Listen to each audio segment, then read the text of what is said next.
로마서 강의 21번째 시간이 되었습니다. 싱클레어 퍼거슨이라는 분이 계신데 그분이 거룩의 길이라고 하는 책을 쓰셨습니다. 근데 그 책에 보면 이 시대의 기독교인들에 관한 이야기가 나옵니다. 우리 이야기죠. 수세기 전에 크리스찬들이 지금 이 시대에 방문을 한다면 그들은 우리가 누리고 있는 특권과 축복을 보고서 입을 다물지 못할 것이라는 이야기가 나옵니다. 우리가 어떤 특권과 축복을 누리고 있느냐, 그 수세기 전 사람들에 비해서 지금 우리가 다 성경책을 하나씩 다 가지고 다니지 않습니까? 그런데 이런 일은 수세기 전에는 없었다는 것입니다. 다 공동으로 볼 수 있는 작은 판본, 성경책 그런 정도로 만족을 해야 했다라고 하는 것입니다. 우리는 지금 기독교 서적의 홍수 시대에 살고 있어요. 그래서 온라인 서점이나 또 실제로 기독교 서점에 가보면 책이 너무 많아서 어떤 책을 읽어야 될까 막 고민될 정도로 이런 신앙서적들이 많이 나오는 시대에 살고 있습니다. 그러나 수세기 전에 크리스찬들은 기독교 서적이라고 하는 것은 그저 한 권, 두 권 이런 정도밖에는 없었다라고 하는 것입니다. 그러나 이 많은 혜택을 누리면서 우리가 살고 있는데 정작 수세기 전에 그리스도인들이 우리 모습을 본다면 놀랄 것은 따로 있다라고 하는 것입니다. 이 많은 혜택을 누리면서도 지금 우리가 얼마나 하나님의 말씀을 묵상하기를 어려워하는지, 실제로 하나님의 말씀을 얼마나 모르는지, 그리고 우리가 그 말씀에서 얻는 영적 자양분이 얼마나 빈약한지를 알고 놀랄 것이라고 하는 것입니다.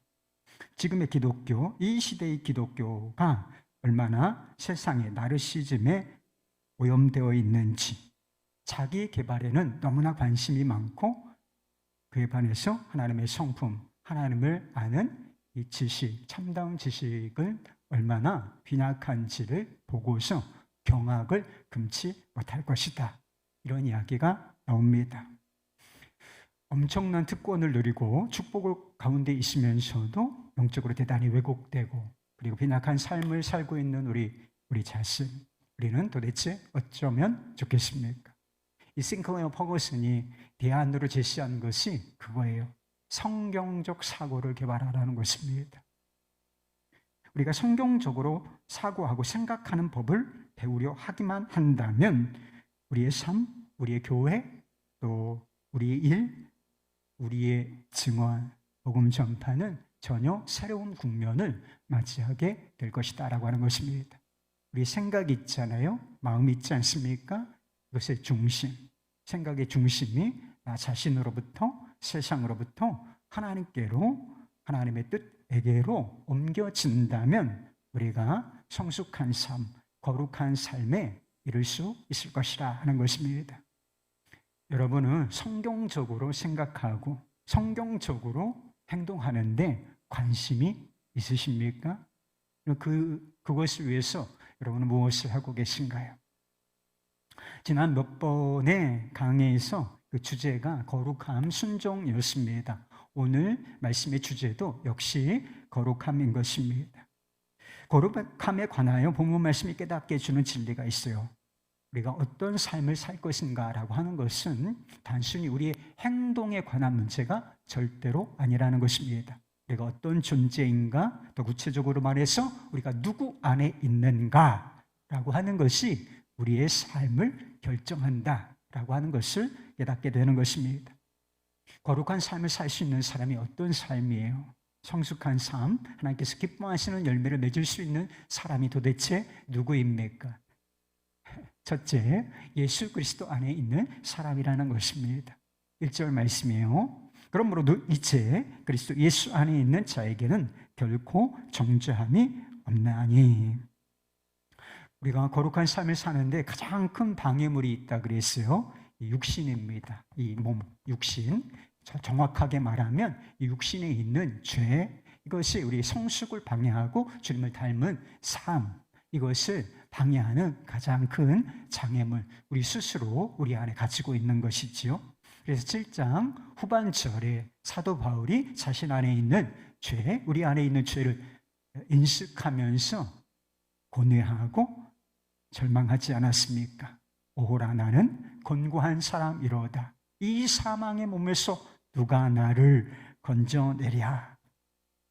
육신을 가지고 있는 한 우리 힘으로 죄 못 이긴다고 말씀드렸습니다. 우리는 도덕적으로 실패할 수밖에 없는 사람이라고 말씀을 드렸어요. 그러나 복음은 무엇인가? 우리는 그런 존재이지만 우리에게 복음이 있다. 복음은 무엇인가? 그리스도 예수 안에 있는 사람, 그리스도 예수 안에 있는 사람에게는 결코 정죄함이 없다는 것입니다. 죄를 지으면 율법의 정죄를 받아요. 죄를 정하는 것이죠. 그건 잘못된 것이고, 그리고 그 잘못된 행동을 한 너는, 당신은 죄인이다. 이렇게 판결이 내려지는 것입니다. 이 정죄의 결과는 심판과 사망인 것입니다. 정죄라고 하는 것은 사람들의 심리 상태, 그리고 우리의 삶의 전반에 부정적인 영향을 미치는 것입니다. 이 정신적인 문제들이 있잖아요. 불안과 열등감과 두려움, 각종 중독 증상들, 왜 이런 현상들이 나타나는가? 심리적으로 얼마든지 설명을 해낼 수가 있지만 근본적으로 영적으로 보면 이게 다 죄, 그리고 정죄의식, 다르게 말하면 죄책감과 관련이 있는 문제들인 것입니다. 그리스도 안에 있는 사람들 다 우리가 죄를 짓죠. 이게 현실이에요. 이것을 부정할 수 있는 사람이 누가 있습니까? 그러나 복음은 무엇인가? 우리가 죄를 짓지만 정죄받지는 않는다라고 하는 것입니다. 죄를 짓고 정죄를 받았다가 회개하면 용서를 받고, 다시 죄를 지으면 정죄를 받았다가 회개하면 용서를 받고, 회개가 필요하긴 하지만 이런 사이클로 반복되는 것은 절대로 아니라는 것입니다. 예수 그리스도 안에 있으면, 예수 그리스도에 대한 분명한 믿음을 가지고 있다면 결코 영원히 정죄받지 않는다라고 하는 것입니다. 예수 믿는 사람이 거짓말을 하거나 도둑질을 할 수 있죠.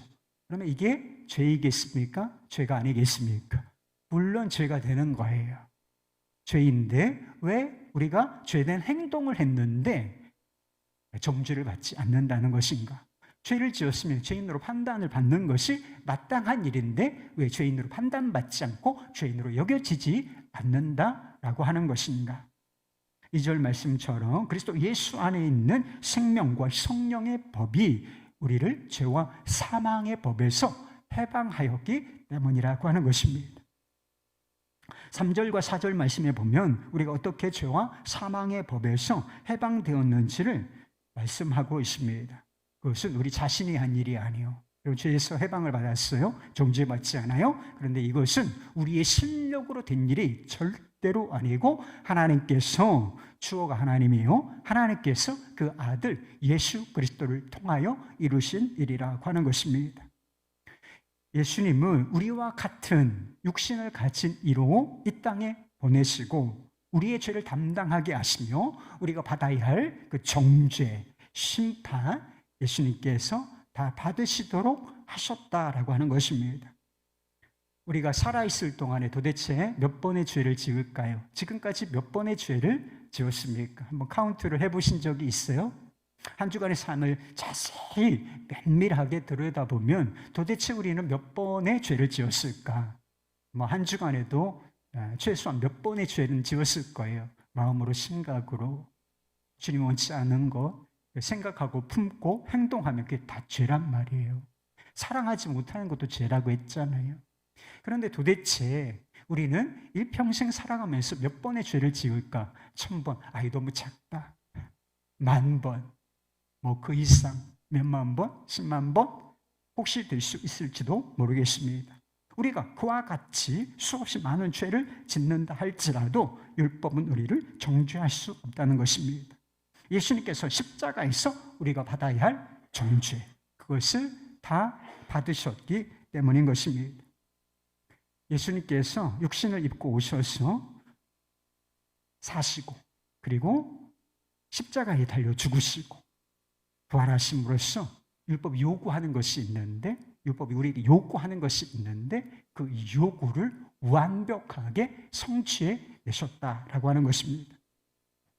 이것이 육신의 죄 때문에 탄식하고 절망했던 그 사람, 오호라 나는 곤고한 사람이로다. 이 사망의 몸에서 누가 나를 건져내랴. 그렇게 탄식하고 절망하던 사람이 급반전해서 하나님께 감사하리로다. 예수 그리스도로 말미암아 하나님께 감사하리로다 라고 고백할 수 있었던 이유가 된 것입니다. 여러분은 결코 정죄받지 않는다, 이 축복을 누리고 계십니까? 이건 엄청난 축복이에요. 실제로 실수하고 죄를 짓지만 결코 죄인으로 판단되지 않는다. 이것은 어마어마한 축복이라고 하는 것입니다. 여러분이 이 축복을 실제로 누리고 계십니까? 죄를 지으면 죄책감이라고 하는 양심의 가책도 생기고 죄책감이라고 하는 것이 생기게 되어 있습니다. 이건 당연한 거예요. 죄를 지었는데 양심의 가책도 없고 죄책감도 느끼지 않고 이상한 거죠. 당연한 것입니다. 그러나 우리가 이렇게 죄책감을 느끼고 하나님 앞에 나아가게 되는 것이잖아요. 그래서 하나님 앞에 죄를 토설하고 하나님의 용서를 구하며 하나님께서 용서하셨다라고 하는 믿음을 갖는 것 아니겠습니까? 그런데 회개하고 또 회개하고 이러면서도 이 정죄의식, 죄책감으로부터 자유를 누리지 못하는 사람들이 너무나 많다는 사실인 것입니다. 그리스도 예수 안에 있는 자에게는 결코 정죄함이 없다라고 하는 이 복음, 예수 안에 있는 이 복음, 이것이 우리의 마음 안에서, 우리 삶에서 실제가 되지 못했기 때문에 일어나는 현상들인 것입니다. 종교개혁자의 마틴 루터가 언젠가 죄책감으로 그리고 실패로 씨름하고 있었던 젊은 친구에게 이런 글을 써서 보냈다고 하는 것입니다. 마귀가 우리가 지은 죄들을 우리 앞에 던지면서 죽어서 지옥의 형벌을 당하는 것이 마땅하다고 고소하고 정지할 때 우리는 이렇게 말해야 하네. 내가 죽어서 지옥의 형벌을 받아야 한다는 것은 인정한다. 그래서 어쩌란 말인가? 내가 영원한 정죄를 선고받아야 한다는 말인가? 결코 그럴 수 없다. 내게는 나를 대신해 정죄를 당하시고 그에 따른 모든 요구를 만족시킨 분이 계시다. 그분의 이름은 하나님의 아들 예수 그리스도이시다. 그분이 계신 곳이 곧 내가 있을 자리다. 여러분도 때때로 정죄하는 소리, 정죄의 소리가 마음에서, 귓가에서 들릴지도 모릅니다. 너 같은 놈이, 너 같은 인간이 무슨 그리스도인이라고, 내 행동을 봐라, 난 죄인이야. 그럴 때 우리도 이렇게 대답할 수 있어야 하는 것입니다. 그래서 어쩌란 말인가? 그래서 어쩌란 말인가? 예수님께서 내가 받아야 할 정죄를 다 받으셨다. 내가 있어야 할 자리는 곧 예수께서 계신 자리다. 이렇게 선포하실 수 있기를 바랍니다. 예수 그리스도 안에 있는 사람은 결코 정죄함이 없습니다. 이것이 얼마나 놀라운 축복인지 몰라요. 그런데 우리가 여기서 기억해야 할 사실이 있어요. 여기서 만족해서는 안 된다라고 하는 것입니다. 이것이 바로 거룩한 삶을 위한 토대라고 하는 사실인 것입니다. 4절 말씀을 잘 읽어보면 예수님께서 우리를 대신하여 정죄를 받으시고 율법의 요구를 이루신 목적이 나오는 것입니다. 육신을 따르지 아니하고 성령을 따라 살게 하시기 위함이라고 하는 것입니다. 말하자면 예수님께서 육신을 입고 이 땅에 오시고 우리가 받아야 할 정죄를 받으시며 죽으시고 부활하신 이 모든 것의 초점, 목적, 그것이 바로 거룩함에 있다는 것입니다. 아이들이 걸음마를 배울 때 넘어져도 다치지 않도록 무릎에 또는 이런 손에 보호대를 착용시켜주는 경우가 있습니다. 왜 보호대를 끼워주는지 한번 생각해 보세요. 다치지 않을 것이니까 너 계속 넘어져라. 다치지 않아? 그러니까 계속 넘어져라. 이런 뜻으로서 보호대를 착용시켜 주는 것이겠습니까? 그렇지 않아요. 넘어져도 괜찮으니까 잘 걸어보라. 넘어지지 말고 잘 걸어보라. 이런 뜻으로서 보호대를 착용을 시켜주는 것입니다. 그리스도 안에 있는 사람은 죄에 넘어져도 정죄받지 않습니다. 절대로 지옥에 떨어지는 일은 없다는 것입니다. 왜 하나님께서 우리를 이 정죄로부터, 지옥의 저주로부터 자유롭게 하셨는가? 정죄받지 않으니, 더 이상은 정죄받지 않으니 죄의 마음대로 넘어져도 좋다. 이런 뜻이겠어요? 그렇지 않단 말이에요. 넘어져도 괜찮으니까 잘 살아보라. 다시 일어나서 잘 살아보라. 이런 뜻으로 우리에게 이와 같은 엄청난 축복과 은혜를 주신 것이 아니겠습니까? 예수님께서 계신 곳에 정죄함은 없어요. 내가 죄인이라고 죄에 넘어지셨습니까? 예수님께서 계신 곳에 정죄함은 없다는 것입니다. 그러니 다시 일어나서 잘 살아보시기 바랍니다. 다시 툴툴 일어나고 다시 주님, 제가 말씀대로 주님의 뜻대로 한번 살아보겠습니다. 낙심하지 말고 일어서서 그 삶을 한번 살아보시기를 바랍니다. 거룩한 삶을 살 수 있는 사람이 누구인가? 두 번째로, 사실 똑같은 이야기인데 두 번째로 성령 안에 있는 사람이라는 것입니다. 본문 말씀에 보면 영이라는 단어가 계속 반복해서 나와요. 굉장히 중요한 의미가 있다는 뜻이에요. 반복이 된다는 것은 이 영이 무엇을 말하는 것인가? 우리의 영을 말하는 것이 아니라 거룩하신 영, 성령을 의미하는 것입니다. 성령께서 어떤 일을 하시는가? 그 사역에 대해서 나와요. 9절과 10절 말씀입니다. 만일 너희 속에 하나님의 영이 거하시면 너희가 육신에 있지 아니하고 영에 있나니 누구든지 그리스도의 영이 없으면 그리스도의 사람이 아니라. 또 그리스도께서 너희 안에 계시면 몸은 죄로 말미암아 죽은 것이나 영은 의로 말미암아 살아있는 것이니라. 그리스도 예수 안에 있는 사람은 결코 never 정죄함이 없다, 이렇게 말씀을 드렸어요. 근데 그리스도 예수 안에 있는 사람, 도대체 누구를 말하는 것인가? 여기에 말씀에 보면 정의를 해주고 있어요. 하나님의 영, 성령이 거하시는 사람, 그 사람이 바로 그리스도의 사람이고 그리스도 안에 있는 사람이라고 하는 것입니다. 앞에서는 성령께서 거하신다 이렇게 표현을 하고 있는데 9절 말씀 뒷부분에 보면 예수님께서 내 안에 계신다 이런 말로 바뀌어요. 성령께서, 하나님의 영이, 성령이 우리 안에 계신다 이렇게 표현했다가 이게 바뀌어서 그리스도께서 계신다 이런 표현으로 바뀐다는 것입니다. 우리 안에 계신 분은 누구신가요? 우리 안에 계신 분은 누구세요? 성령이십니까? 아니면 예수님이신가요? 아니면 하나님이십니까? 정확하게 표현하면 성령이신데 성령이 어떤 분이신가? 그리스도의 영이라고 불리시는 분이시라는 거예요. 그리스도의 영이라고 불리시기 때문에 그냥 주님께서, 예수님께서 이 안에 계신다 이렇게 해도 표현이 같은 것이다 라고 하는 것입니다. 육신을 입고 이 땅에 오셨다가 사셨다가 죽으시고 부활하신 주님께서 다시 오시마 약속하셨는데 궁극적으로 마지막 때 다시 오실 것이죠. 그런데 그 약속을 지키시고 이제 다시 오시겠다 하신 약속이 이루어졌는데 영으로 오신 예수 그리스도, 그분이 바로 성령이신 것입니다. 우리가 예수님을 믿으면 하나님께서 약속하신 대로 성령을 선물로 받게 됩니다. 성령께서 우리 안에서 하시는 첫 번째 일이 있어요.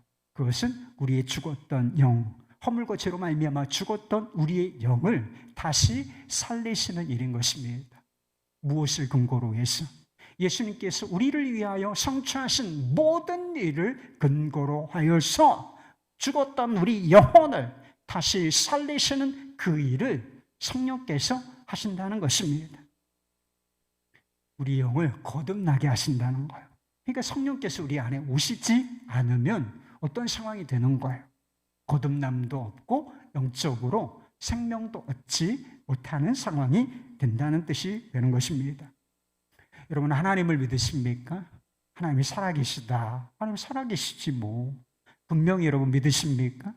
하나님을 나의 아버지, 하나님을 나의 아버지, 하나님이 내 아버지이십니다. 이렇게 믿으십니까? 하나님을 아버지라고 부르면서 우리가 예배하고 기도하잖아요. 억지로 마지못해서 이 자리에 와 있는 것 아니고 자원하여 기쁜 마음으로 예배 드려야지. 예배가 축복의 길이지. 당연히 하나님을 높여드려야지. 그리고 기도해야지. 이런 마음으로 예배하고 기도하십니까? 하나님이 모든 순간에 우리에게 은혜를 베풀어 주시는데 이게 하나님의 은혜구나 라고 하는 사실을 여러분 깨닫고 계십니까? 이게 무슨 뜻이냐면 영이 살았다는 뜻이에요. 하나님께 대하여 우리가 하나님을 인식하고 하나님에 대하여 반응을 할 수 있다는 거. 살아있는 사람만 그렇게 할 수 있는 거잖아요. 영적으로 우리가 성령께서 다시 우리를 살리심으로 말미암아 우리가 살아있다는 증거가 이와 같은 것들이 되는 것입니다. 본문 말씀을 보면 성령께서 하시는 사역 또 한 가지가 나와 있습니다. 그것이 바로 거룩함이라고 하는 것입니다. 10절과 11절 말씀에 보면 하나님께서 성령을 통하여 마지막 때 하실 일이 나와 있습니다.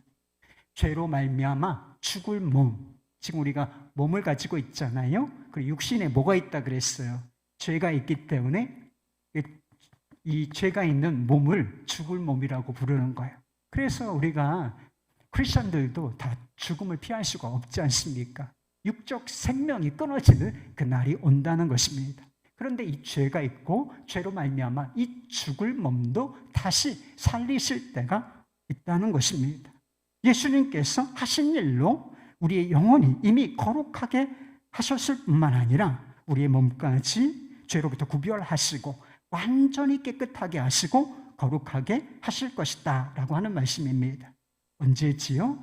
예수께서 다시 오신다. 다시 오시는 이 약속이 이루어지는 그때 바로 이 일을 이루실 것이다 라고 하는 것입니다.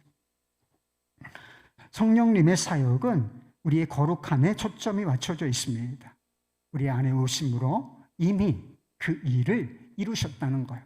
예수 그리스도의 의로 우리 영혼을 살리셨다. 그래서 우리의 영혼은 거룩한 것입니다. 그래서 우리가 성도라고 불리는 거예요. 뿐만 아니라 우리 안에 내주하시면서 이 일을 하고 계시고 그리고 마침내 마지막 때에 이 일을 완성하실 것이라고 하는 것입니다. 예수님을 닮아야 한다라고 하는 말씀을 듣죠. 여러분 예수님을 좀 닮으셨습니까? 내 마음의 성품에 그리고 내 행동에 내 삶에 예수님을 닮은 구석이 있을까? 이런 반드시 그러셔야 하는 것입니다.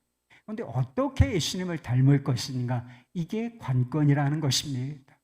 여러분 우리 노력으로 절대로 예수님을 닮을 수가 없습니다.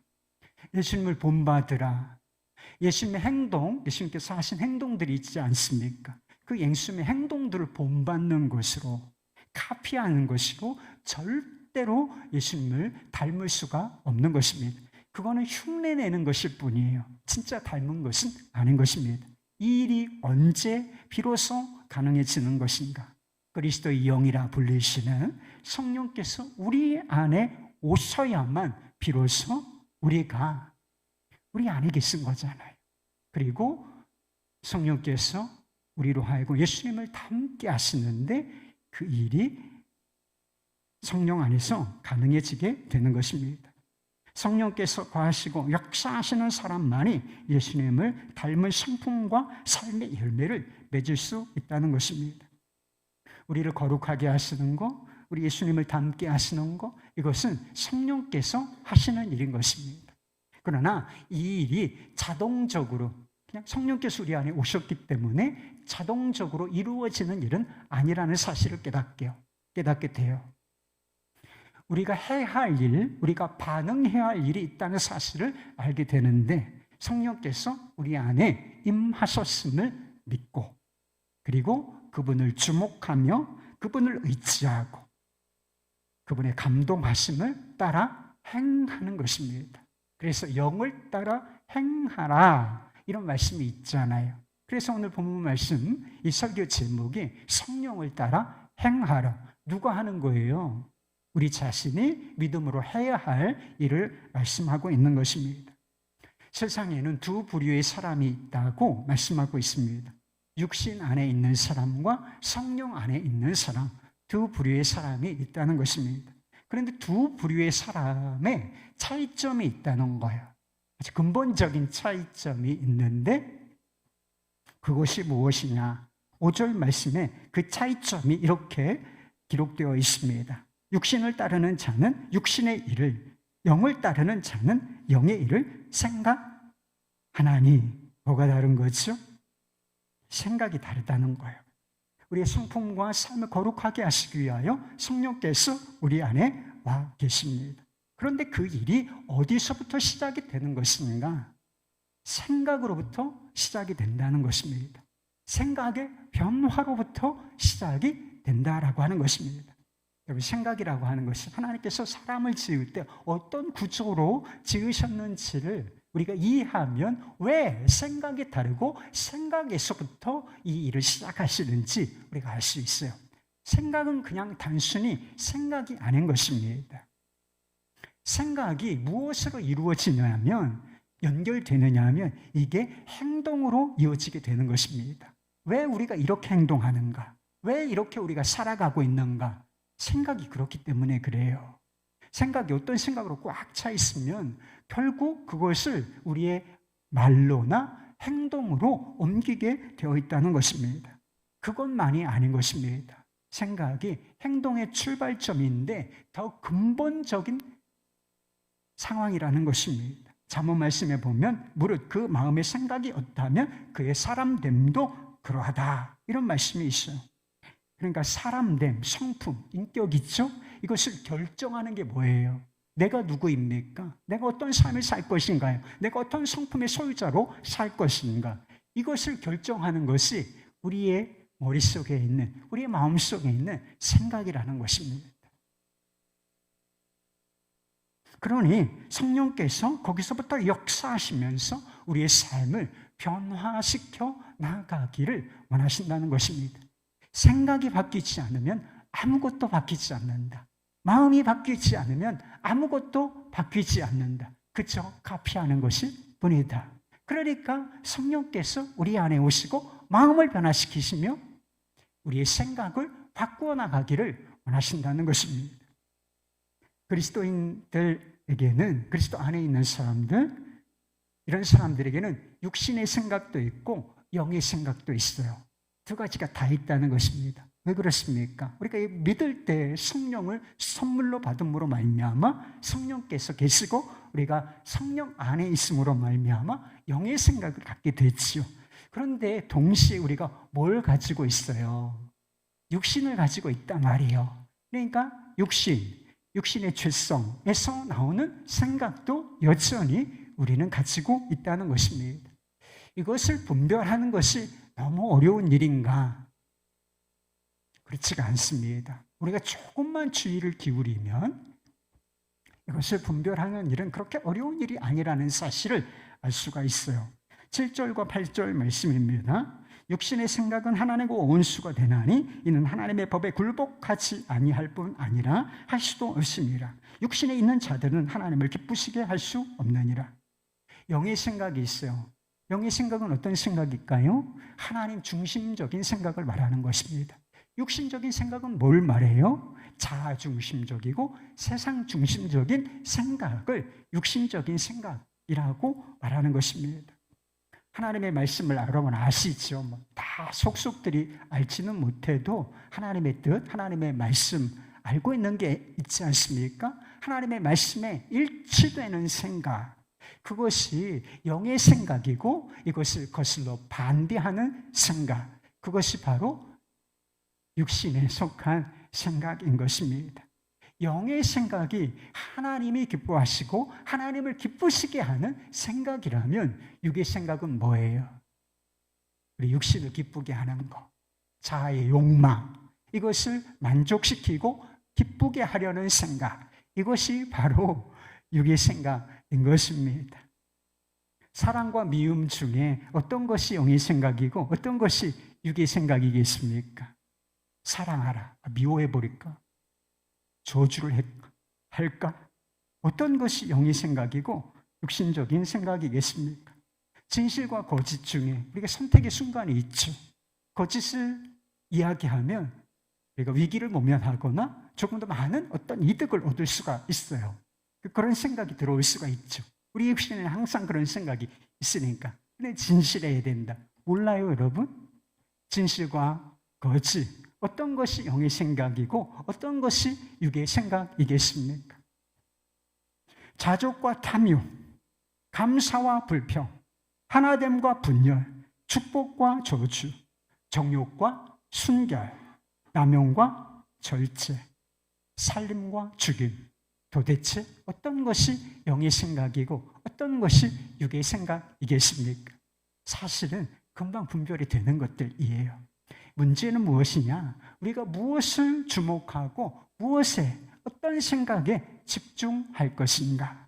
그리고 무엇을 따를 것인가? 이것이 관건이라고 하는 것입니다. 우리가 예배 때 이렇게 말씀을 듣는 것입니까? 예배 순서가 여러 가지 있지만 설교, 하나님의 말씀을 선포하는, 복음을 선포하는 이 설교의 비중이 가장 커요. 깁니다. 근데 왜 이렇게 우리가 예배 순서에 말씀을 중요하게 여기고 또 주의 말씀을 들어야 하는 것일까요? 육신의 생각을 분별하고 영의 생각을 품기 위함인 것입니다. 요즘에 설교가 점점 짧아지고 있어요. 한 20분, 25분 하는 교회들 많이 있습니다. 원하시면 그쪽으로 찾아가세요. 저는 그보다 좀 길죠? 그런데 짧은 설교를 선호한다는 거, 그럼 대단히 심각한 일이에요. 영적으로 병들었다는 뜻이에요, 여러분. 여러분이 일주일 동안 세상에 묻혀 산다고요. 우리 안은 육신을 가지고 있고 육신의 욕망에서 올라오는 생각들이 끊임없이 있단 말이에요. 그리고 세상에서 속하여 세상에서 주는, 세상에서 들려오는 메시지를 얼마나 많이 듣고 삽니까? 세상에 육신에 절어 사는 거예요. 그런데 일주일에 한 번 또는 두 번 이렇게 와서 육신의 생각을 분별하고 그것을 털어내며 영의 생각을 품는 일, 여기서 되는 거예요. 그러니까 이게 중요한 것입니다, 여러분. 왜 우리가 매일 하나님의 말씀을 읽고 묵상해야 하는 것입니까? 왜 쉬지 않고, 기도는 간혹 하면 안 되나요?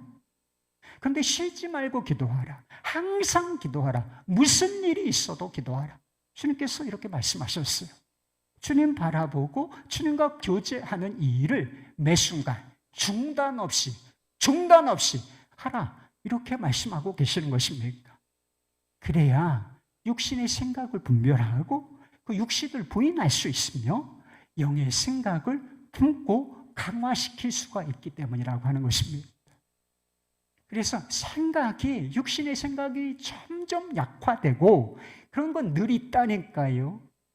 그러나 그것이 점점 작아지고 하나님이 주시는 영의 생각, 하나님이 기뻐하시는 생각, 하나님을 기쁘시게 하는 생각이 점점 우리 인격에, 우리 마음의 중심을 차지해야 하기 때문에 그렇게 하라고 말씀하시는 것입니다.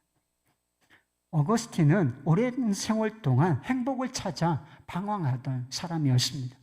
많은 죄를 지은 사람이었어요. 그런데 비로소 예수 그리스도 안에서 참된 행복을 발견하고서 고백록이라고 하는 것을 썼는데 그 고백록에서 이런 말을 한 적이 있어요. 사람들이 왜 행복하지 못합니까? 그것은 사람들이 그들을 행복하게 해주는 진리는 희미하게 기억하고 있는데 그들을 불행하게 해주는 여러 가지 잡다한 일에는 지나친 관심을 가지고 있기 때문인 것입니다. 왜 우리의 마음에 안식과 평화가 없어요? 영의 생각을 따르면 평화가 있다니까요. 안식이 주어집니다. 기쁨이 주어지는 거예요. 근데 왜 우리는 여전히 예수를 믿는다고 하면서도 안식이 없고 기쁨도 모르고 평화도 모르냐? 이게 문제 아니겠어요? 왜 관계와 공동체가 평화롭지를 못하고 불화하게 되는 일이 있는 것입니까? 우리가 성령 안에 있다고 하면서 성령으로부터 오는 것이 아닌 육의 생각들, 육신의 것들을 마음에 두고 품고 살고 있기 때문인 것입니다. 너무 잡다한 게 많아요, 여러분. 우리의 생각에, 마음의 창고에 너무 잡다한 것이 많이 들어갔기 때문에 그쪽으로 우리의 삶이 휘어질 수밖에 없고, 그걸 따르게 되면 사망에 속한 열매들이 우리 안에서도 맺어진다는 것. 크게 근심과 두려움과 염려와 열등감과 이런 부정적인 상황들이 되는 것입니다. 여러분, 예수 그리스도를 믿으십니까? 그렇다면 꼭 믿으실 게 있어요. 꼭 믿으실 게 있어요. 하나님의 영이시고 거룩한 인격체이신 성령께서 우리 안에 와 계시다. 내 안에 계시다. 이것에 대한 분명한 믿음이 필요한 것입니다. 그리고 성령께서 우리의 생각을 바꾸시며 우리의 성품을 바꾸시고 우리의 삶을 바꾸시기를 원하십니다. 이것을 주목하고 이것에 마음을 써야 한다라고 하는 것입니다. 팀 한셀이라고 하는 사람이 무슨 책을 썼느냐면 열정 성공 리더십이라고 하는 책을 썼는데 그 책에서 자신의 내 친구 이야기를 한 적이 있습니다. 10년 만에 만났는데 이 사람이 전에 자기가 알던 친구 그 사람인가? 이렇게 생각할 정도로 놀랍게 변해 있었다는 것입니다. 이 친구가 10년 전에도 성실한 사람, 도덕적인 크리스찬이다 이렇게 말할 수가 있었다는 거예요. 그런데 10년 만에 다시 만나니까 그런 정도가 아니었다. 성령 충만해 보였고 그리고 기쁨과 확신이 있어 보였다라고 하는 것입니다. 그는 친구와의 대화를 이렇게 기록해 놓았습니다. 도대체 내게 무슨 일이 일어났는지 설명해 줄 수 있겠어? 응. 로마서를 다시 읽고 내가 정말 죄인이라는 것과 성령님께서 내 안에 오셨음을 깨달은 후부터 내가 변했어. 그것은 전에도 마찬가지였잖아. 맞아. 난 죄인이라는 것을 항상 알고 있었지. 그러나 전에는 내가 크리스천이 되었으니 더 이상 죄를 지어서는 안 된다고 늘 생각했어. 내가 잘못을 저지를 때면 며칠 동안 나 자신을 저주하고는 했지. 그런데 로마서를 읽고 두 가지 중대한 것을 분명히 깨달았어. 나는 내가 죄인이고 또 앞으로 죄를 지을 수밖에 없다는 것을 알았어. 나는 언제나 이기적이고 죄를 선택하게 될 것이라는 것이지. 그 후부터 내가 죄를 범해도 숨기거나 좌절하지 않게 되었어. 죄책감으로 나를 쥐어뜯는 일은 하지 않지. 오래전에 로렌스 형제가 당신은 죄를 지었을 때 어떻게 하느냐는 질문을 사람들에게 받았다고 해. 그때 그가 뭐라고 대답했는지 알아? 그는 나는 그저 하나님께 고백하고 나서 계속 살지요 라고 말했대. 그게 바로 지금 내가 누리고 있는 거지. 그러나 두 번째 깨달은 것은 더욱 놀라운 것이야. 그것은 내가 만일 어떤 좋은 일을 했다면 그것은 내가 아니라 내 안에 오셔서 역사하시는 성령 하나님이라는 사실을 깨달은 거야. 내가 좋은 변화가 일어날 때마다 난 그것이 성령님의 능력이라는 것을 알았어. 그 후부터 나는 나를 통해서 성령께서 어떻게 역사하시는가를 지켜보는 재미로 살고 있어. 나는 그저 그분이 하시는 일에 감사하고 놀라고 기대하는 것뿐이야. 전에는 나는 나의 죄성을 바라보며 낙심에 빠져 살았어. 그러나 이제는 내 안에서 역사하시는 성령님을 바라보며 살아야 한다는 것을 깨달았지. 이제는 난 항상 내 삶에 역사하시는 성령 하나님을 바라보고 있어. 이것은 일시적인 감정이 아니야. 정말 생생한 사실이고 끊임없이 일어나는 사건이야. 그래서 팀 한셀이 이렇게 이야기했어요. 내 친구는 변화되었습니다. 그녀는 전에도 성실하고 도덕적인 크리스찬이었습니다. 그러나 그녀가 복음의 진리와 성령님에 대하여 깨닫고 난 다음 그의 삶은 불이 있는 사람, 불을 붙이는 사람이 되었습니다. 성령께서 믿음을 통해서 우리 안에 오신 것은 우리를 단순히 성실한 사람, 도덕적인 사람으로 만드시기 위함이 아니라는 사실을 아십니다. 성실한 사람, 도덕적인 사람은 세상에도 많이 있어요, 여러분. 성령께서 왜 도대체 우리 안에, 굳이 우리 안에 와 계신가? 성령 안에서 살며 성령의 능력으로 살고 성령의 능력에 힘입어 육신을 이기고 죄를 이기며 성령의 능력으로 하나님께서 기뻐하시는 성품과 삶의 열매를 맺게 하시기 위하여 우리 안에 오신 것입니다. 사랑과 기쁨과 평화의 사랑, 확신과 믿음의 사랑, 그리고 불이 있는 사랑. 그 마음에 불이 있어요. 복음의 불, 성령의 불, 사랑의 불. 마음에 불이 있을 뿐만 아니라 그 불을 붙이는 사람, 그 불을 붙이는 사람, 이 사람 되게 하시기 위하여 그 능력의 원천이시고 변화의 원천이신 성령께서 직접 우리 안에 와 계신 것입니다. 할렐루야. 여러분, 생각이 중요하다고 말씀드렸어요. 마음이에요. 결국 마음인데 성령을 주목하시고 나를 주목하고 세상의 일들을 주목하게 되죠. 그러나 항상 믿음으로 성령을 주목하며 바라보며 사실 수 있기를 바랍니다. 성령이 주시는 감동, 생각 놓치지 말고 붙잡아 보세요. 그리고 성령을 따라 성령을 의지하여 행하실 수 있기를 바랍니다. 그리고 성령께서 여러분 안에서 또는 여러분 통해서 하시는 일을 지켜보시기 바랍니다. 그 기쁨으로 한번 살아보시기를 우리 주 예수 그리스도로 축원합니다.